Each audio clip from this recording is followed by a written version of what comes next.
Canadian? Well, I'm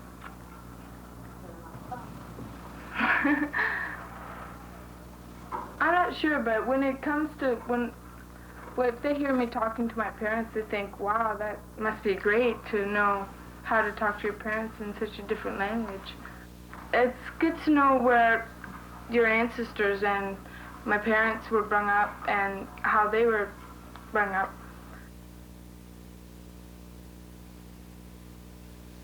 Là tôi tới Kingston trước. Kingston đó là một cái thành phố nhỏ. The first stop of Mr. Thai's coming to Canada is not in Mississauga. He lived in Kingston for about a year. Okay, the people there were very nice, as you know, people everywhere else.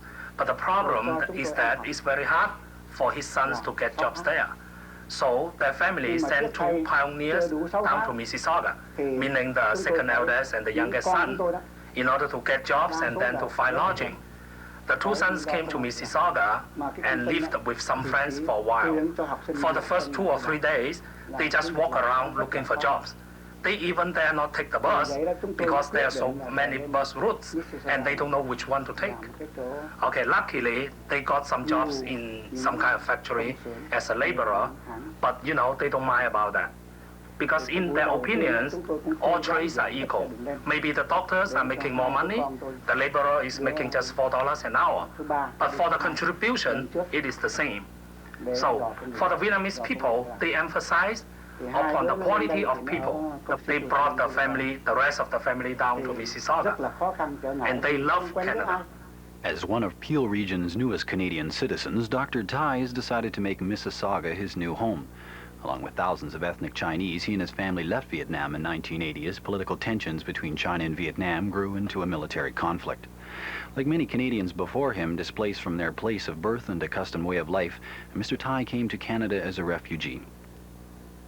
The multicultural mosaic, as it is often referred to, is what makes this country different from most around the world.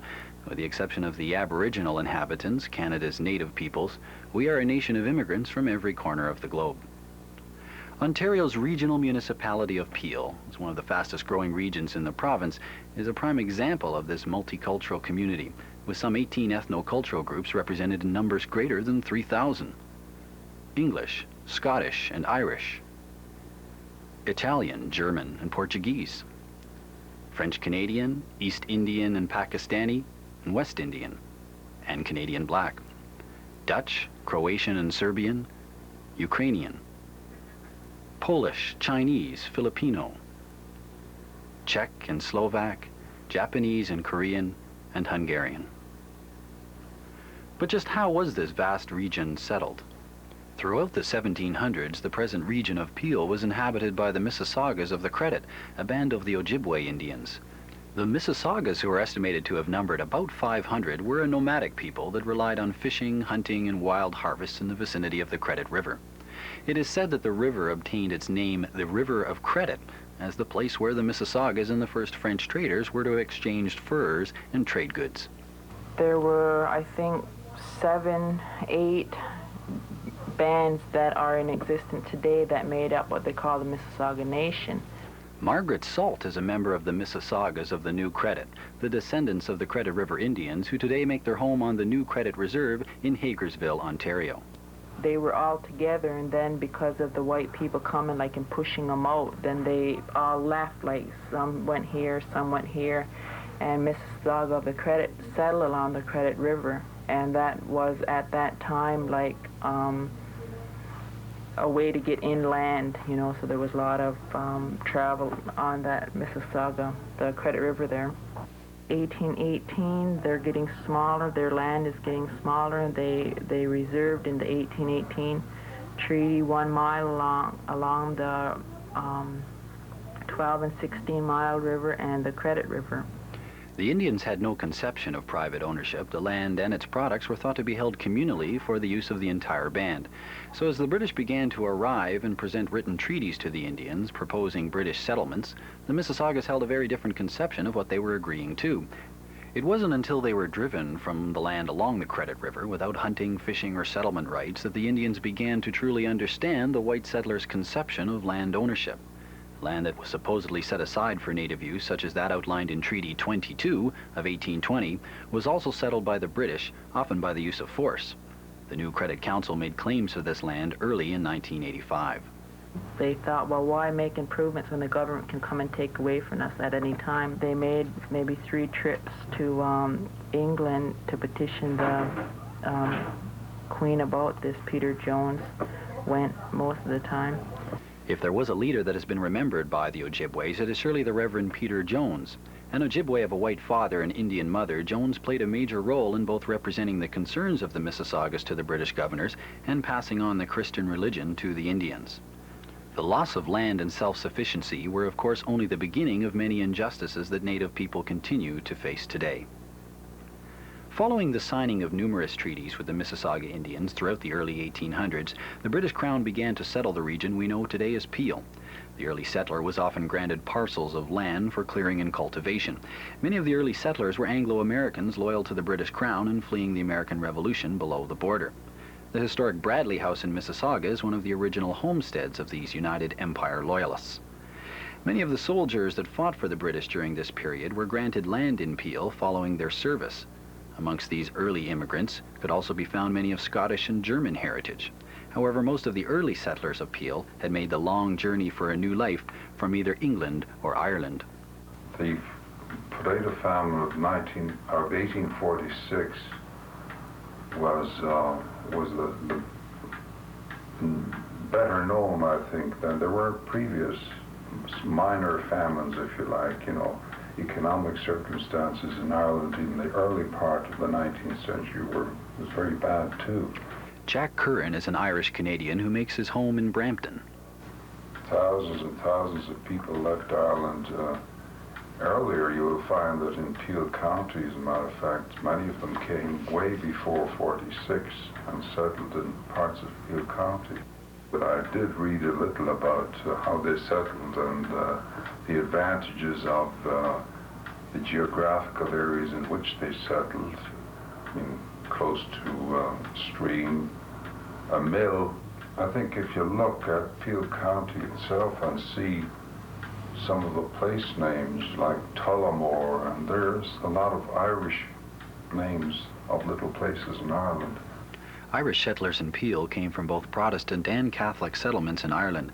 The devout Protestants and supporters of the British monarchy set up organizations throughout Canada called the Orange Order. In Peel, the Orange men would often challenge, with sometimes violent means, the attempts of Irish Catholics to settle in the region. The United States was the source of another major immigration wave during the early 1800s. Thousands of American blacks fleeing slavery sought refuge in Upper Canada during these years. Many arrived via the Underground Railroad, a network of courageous individuals like Harriet Tubman, who helped blacks find a new life in many communities in southwestern Ontario. Of course, slavery was not a foreign practice to Upper and Lower Canada. In fact, it functioned here until it was officially abolished in 1833. Following this decree, the last 2 known slaves in Upper Canada declared their freedom from a Mrs. O'Reilly of nearby Halton County. As with all periods of history, the settlement of Peel and nearby communities such as York were not without their political conflicts. While the settlers were building the foundations of a new country from forest and swamp, they faced much bureaucracy and injustice at the hands of the British Crown, which ruled the colony through a governor. Many, like York's first mayor, William Lyon Mackenzie, grew tired of the concentration of political power, wealth, and land within the family compact of the English Crown's appointees. Mackenzie led an unsuccessful rebellion in 1837, which generated much sympathy amongst landowners in Peel and York, who were frustrated with the unfair distribution of land and requirements for cultivation. Following the rebellion, Mackenzie fled through Peel. The museum was ideal to have a museum in here because this is an historical building. This building was built in, I believe, 1840 or 1850. So it was one of the first farmhouses. The Hansa Club, they bought that in 1962. Heinrich Bunge is a member of the Hansa House Museum.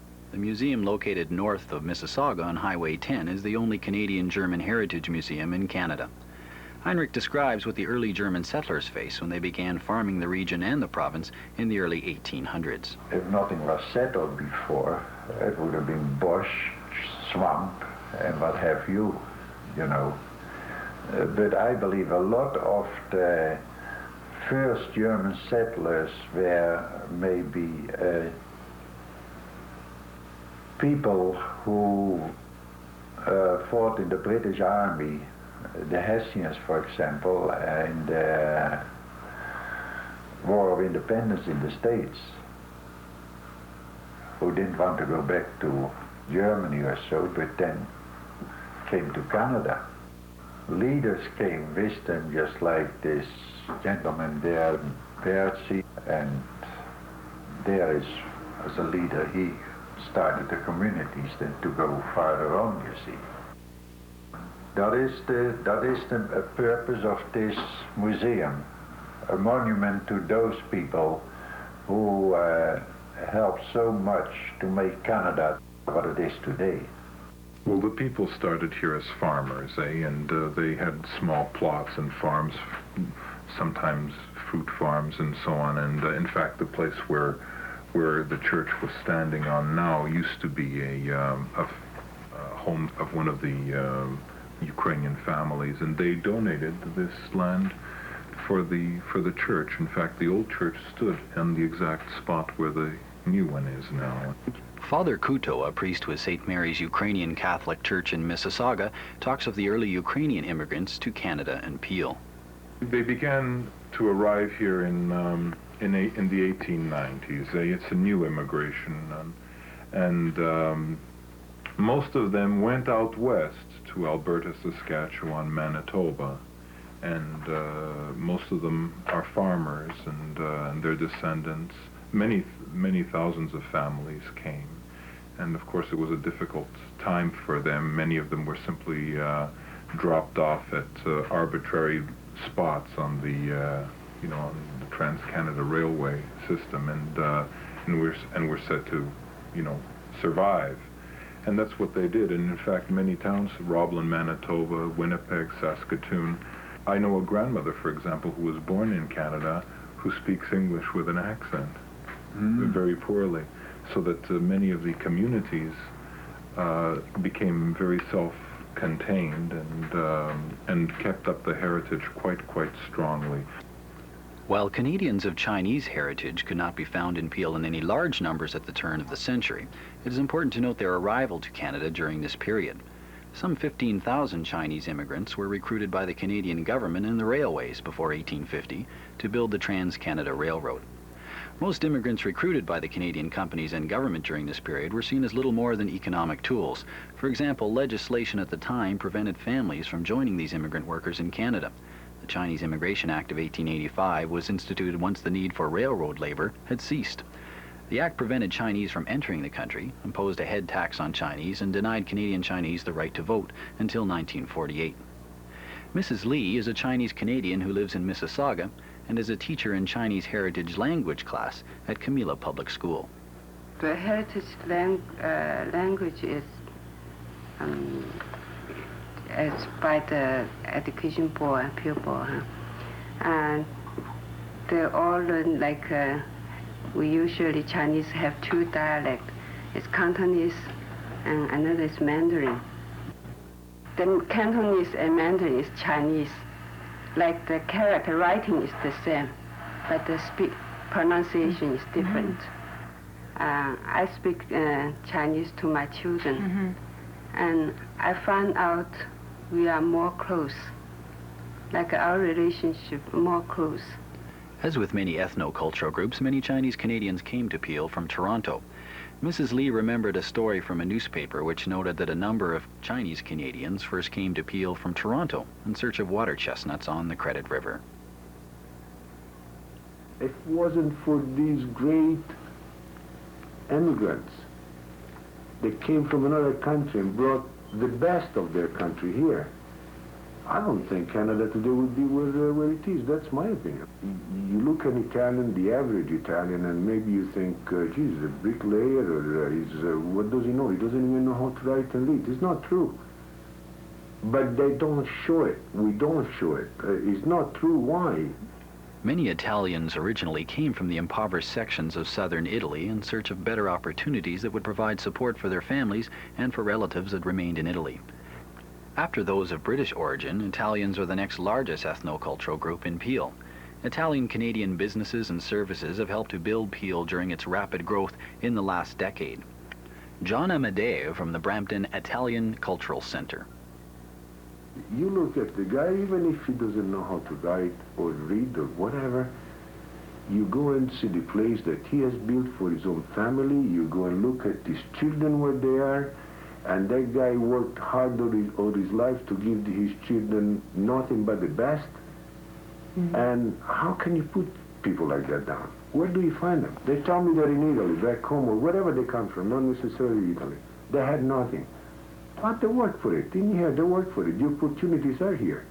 If Italy couldn't give them what they were after, they came to a country that gave it to them. They took it, but they developed this country. They contributed to this country. They do deserve an awful lot of credit for this country's success.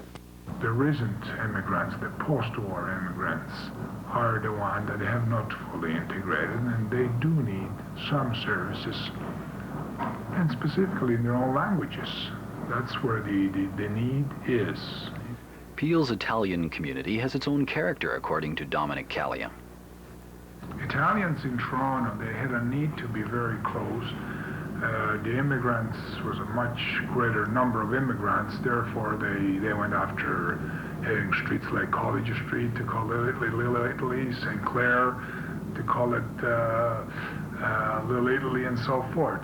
The immigrants in Peel, they really never was a big, huge number that they did get together and start forming whole streets or buildings. They're sparse, although it's a huge number now, but they have never really associated together to form close-knit organization. I still say that the Italians in Mississauga, they're quite independent. Peel, I came in 1932. Came to Brampton in 1932, and I was married in 1934, and I'm on this property since then. This street here, actually, there was just the street as far as our house, as far as the fairground, actually. It was just a cow path, and my husband put send us down here on the road. So we are the pioneers of Virgie Avenue, this part of it, you know. Martha Neudorfer is one of the earliest German settlers in Brampton. During the Depression, oh, it was pretty hard, pretty tough. Some people, well, I know they made, one family, they made at one greenhouse $10, and he had 10 children a week. So you can imagine how that was. It was pretty tough. My husband gave me $3 housekeeping money. That was all I had, $3 for 3 adults. When I think of that and I go shopping now, 1 pound of butter costs over $3. The economic depression of the 1930s hit Canada very hard. Hundreds of thousands were jobless and many were homeless. Political discontent began to grow. The Conservative Bennett government responded with a course that seemed acceptable to many Conservatives at the time. Discontent amongst the people was blamed on subversive foreign influences. The call for unemployment insurance was labeled communistic, and many organizations were banned, and the Bennett government singled out recent immigrants in particular who were involved in trade unions and political activity for deportation. New immigrants were denied access to relief benefits during the Depression. When they were caught accepting relief, they could be deported under the provisions of the Canadian Immigration Act. In 1931 alone, 5,000 immigrants were deported for this reason. One of the reasons why I went to the Ukrainian Catholic Church was because my parents used to work very often 6 and 7 days a week. Father Couto came to Canada with his family from the Azores in Portugal after the Second World War. Now a priest in a Ukrainian Catholic church, he explains his cross-cultural endeavors. On Sunday, at that time in the early 60s, the Mass that was held at St. Anthony's on Bloor Street was at 2 o'clock in the afternoon in Portuguese. So that for us to attend the Mass, we had to go very early. And my mother we lived across the street from Ukrainian Catholic Church, and that was at 7 o'clock in the morning, so that got things over and done with, so that the afternoon we could go to Niagara Falls or Wasaga Beach. I think most people who live in Peel probably ran away from the too much closeness of the inbreeding of the Hungarian community or whatever community they happen to live. Hungarian immigrants to Canada came in two large waves following the devastation and economic hardships of the Second World War and the political uprisings in 1956. Judy Gelberger now lives in Brampton. That was probably the first time for me where I could really mix and blend with other people and find myself by seeing the differences and the similarities. But I really had the courage to step outside of my own boundary and meet Italians and meet Pakistanis and meet Indians and meet Portuguese and finding the common language, which was obviously is English, but finding a whole bunch of similarities, what it really means to be an immigrant. The Posts, a Dutch couple now living in Brampton, were recruited by the Canadian timber industry to settle the Ontario North. They describe making a new life in a rugged Cochrane, Ontario in the 1950s.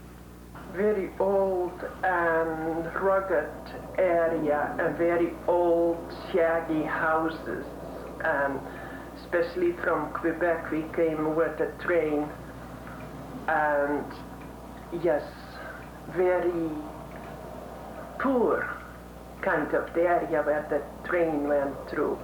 And in Cochrane too, it was very old houses and farms, and the fields were not cultivated as we were used to in Holland. Life was hard, I tell you. It was just pioneering in those areas. That winter was kind of hard. I had cut a lot of wood by myself for the stoves, and we had just an old wood stove for cooking and heating.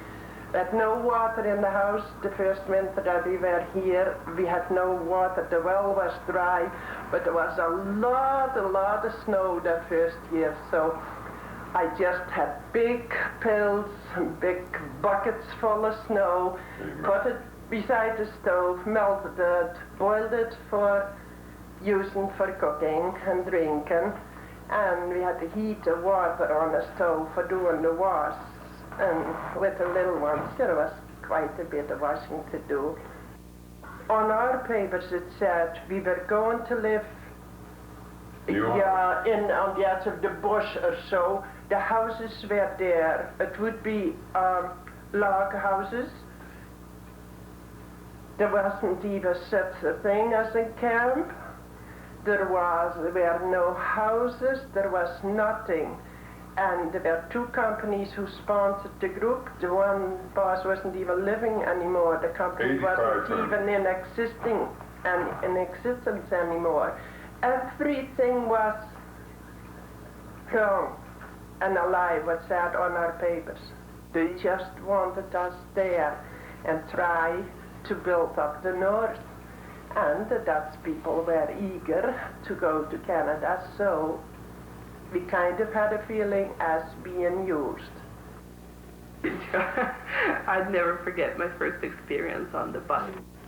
Jagoda Haleman is a Croatian Canadian now living in Brampton. My brother took me to go to school. Of course, I was just shivering, all nervous, How am I going to go on this long trip? So I was riding on the bus, and everybody was, of course, speaking English, and I'd be sitting there and said, how can they understand each other? I don't understand a word they're saying, when you look back now and you speak the language, but you think back, how can they understand each other? It was my first exposure to another country and hearing a different language. It is during the late 1960s that Peel begins its rapid physical and economic expansion as an urban community. In 1967, with the adoption of the point system, Canada's immigration policies no longer reflected the discriminatory provisions that had prevented many peoples, and specifically non-white races, from settling in this country. Again, the impetus seemed economic. During the 60s, the Canadian government sought domestic labor from the West Indies. Donna Joyette, born in St. Vincent of the West Indies, now resides in Mississauga and is a counselor at Interim Place. We came to Canada in 1967, I think it was. I was 8 years old. I definitely didn't want to come so badly that I was really sick the night before we left. I was almost not able to come with my parents because I was so sick. When we got here, I remember having just my whole remembrance of the airport where we landed, and it was terrifying to me. Doors that opened when you stood on rubber mats were terrifying. And then we settled in Toronto, first of all. I think we lived there for about 12 years. And going to school there was horrible. You got called names. It was like every day you went to school, you knew you were going to have to fight on the way home. You just knew it. And my cousins lived in the same area as I did, and I had a smaller brother and sister who I also had to protect on the way home. So it was a traumatic experience just going to school. Mike Tadeo, a successful garage owner, came to Brampton in the early 1960s from the Philippines. Everybody I see on TV from the United States or from North America, they got a suit on, nice clothes and everything. And even the mechanic, you see them on TV, they have the nice overalls and everything like that. When you read newspapers back home or magazines, they don't emphasize it about the inflations or things like that and how many unemployed people do we have here. Only those things that looks good. I think majority of the Sikhs, they are bitter about the earlier experiences in early 19s. The Indian, Pakistani, and Sikh community have suffered much racial intolerance in this country in recent years. Sam Hundal. The Canadian government had a kind of prejudice and discriminatory attitude towards the Sikhs as well as others. Our community is experiencing difficulties and sometimes misunderstandings both in educational institutions and both in employment institutions, where the institutions are not aware of the Sikh traditions, where they have to wear their long hair, not to shave their beard, and wear their small sword and other symbols. They have been prohibited sometime. There are cases, individual cases. I think there is a need for more understanding to understand the Sikh history and Sikh culture, because this is a unique from the others.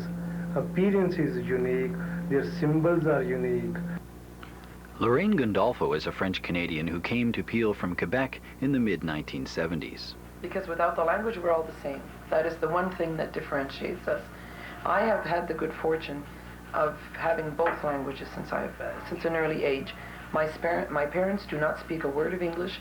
They sent me to English school from grade 1, and I have two cultures, and I'm very, very, very fortunate.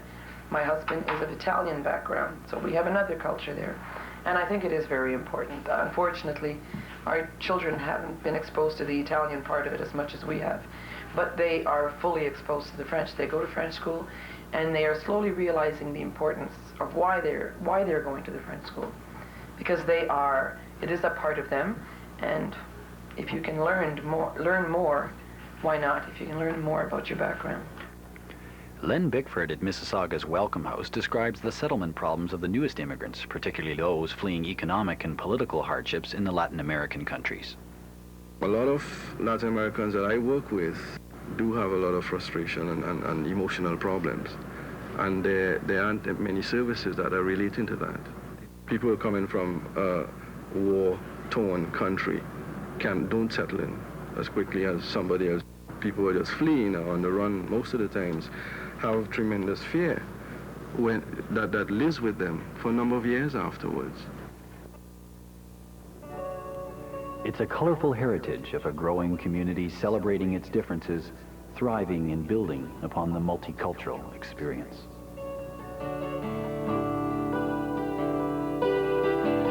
We are many faces drawing near to the rainbow's touch, to the song we hear. The dream can blow to build upon our many worlds. The dream can blow to lead towards wondrous destiny, enriched and shared in harmony. We are,